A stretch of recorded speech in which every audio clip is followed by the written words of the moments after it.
Operation सिंदूर के वक्त क्या कुछ नहीं हुआ था हमारे देश में। पानी बंद कर देंगे, ये कर देंगे, वो कर देंगे।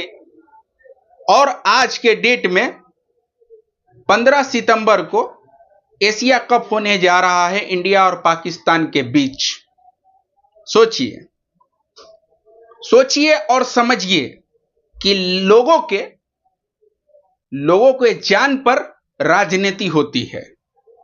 जब पहलगांव में हमला हुआ था पाकिस्तान के द्वारा, तो हमारे देश में अलग अलग तरीके से लोगों को जज करना शुरू हो गया। सरकार के द्वारा अलग अलग तरीके से जज करने लगे, जैसे कि हमारे देश में ही आतंकवादी हो और देश का मुसलमान ही आतंकवादी हो।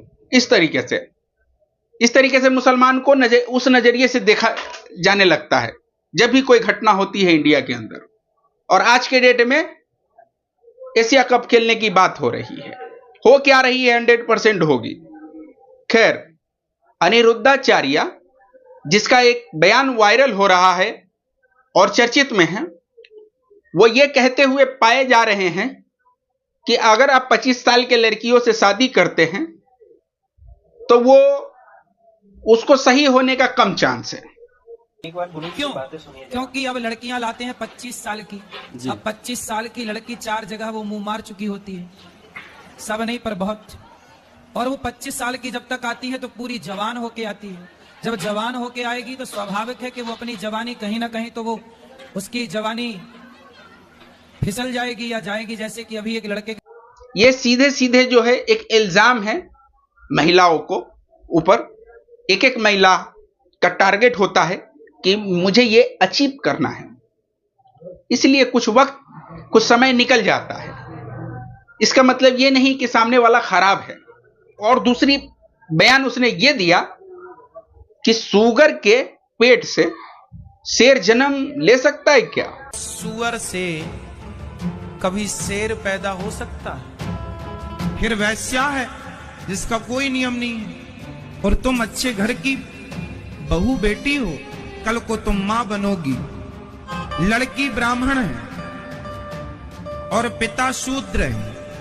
अब जो तुम्हारी औलाद होगी, संतान, तुम उसे क्या नाम दोगे? सोचिए, सुगर जैसा शकल और सुगर जैसा सोच हो अगर इंसानों का, तो बरोबर सुगर जैसा ही बात करता है। इस पर यह बाबा के पास ना कोई दलील और ना कोई जवाब है। वो पिछड़ी जाति को इस तरीके से डिफाइन कर रहे हैं कि पिछड़ी जाति जो है सुगर के मानिंद है। सोचिए, यह बाबाओं का काम है। दूसरी तरफ साजिद रशीदी, टीबी मौलाना उसको कह सकते हैं। टीबी मौलाना, ये साजिद रशीदी, कोई भी बात होता है तो मुस्लिम का चेहरा, इस्लाम का चेहरा बनकर ये टीवी पे जाता है। इसे मालूम कुछ भी नहीं होता है। यह बकवास करने जाता है, इस्लाम को बदनाम करने जाता है। दिल्ली में अभी जो चुनाव थी, इसमें वोट दिया ये बीजेपी को और वीडियो बना के डाला कि बीजेपी को वोट देने में इसके पीछे जो है बहुत बड़ा कोई बात था, जैसा कि ये बता रहे थे। और उसी बात को लेके बहुत सारा आदमी बात बनाया। लेकिन ये मौलाना, ये इस्लाम का ये डिफेंडर नहीं है, क्योंकि ऐसा खकचोदा मौलाना इस्लाम का डिफेंड करेगा जिसको कुछ भी नहीं मालूम है। और ऐसे मौलानों के भरोसे इस्लाम नहीं चलता है। इस्लाम चलता है जो इस्लाम के बुनियाद पर चलता है। इस्लाम किसी के भरोसे नहीं चलता है। इस्लाम के भरोसे हर मुसलमान चलता है। इस्लाम मुकम्मल है अपने आप में ही, वो किसी के डिफाइन करने और न करने से नहीं चलता है।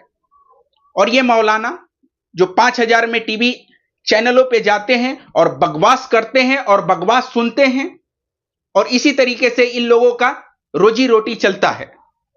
मैं चाहूंगा कि आप हमारे चैनल को सब्सक्राइब कर लें, ताकि ऐसे प्रोपेगेंडा करने वाले शख्स को मैं एक्सपोज कर सकूं। Thank you.